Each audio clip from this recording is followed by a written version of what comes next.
Sabato 3 gennaio, Santissimo Nome di Gesù. È il terzo giorno dall'inizio dell'anno, ne mancano 362 al termine. Il sole sorge alle 7:51 e tramonta alle 16:43. La luna si leva alle 15:38 e tramonta alle 5:54. Allo scopo di metter freno all'eccessivo costo dei libri, il Senato Veneto decreta che i tipografi sottopongano ogni opera stampata all'apposita magistratura, che ne stabilirà il prezzo commisurandolo sia al costo materiale del libro sia al pregio del contenuto.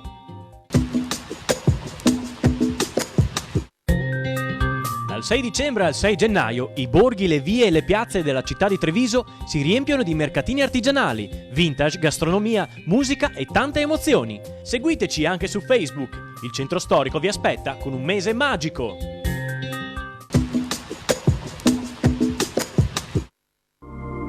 Le previsioni per domani. Nelle ore più fredde, specie fino al mattino, saranno probabili locali nebbie sulle zone pianeggianti. Per il resto, tempo in genere soleggiato, salvo locali annuvolamenti più significativi sulle Dolomiti settentrionali. Precipitazioni assenti, salvo una probabilità molto bassa sulle Dolomiti centrali e bassa su quelle settentrionali di modeste nevicate. Temperature. In quota subiranno un sensibile calo, altrove saranno stazionarie o in locale contenuto aumento.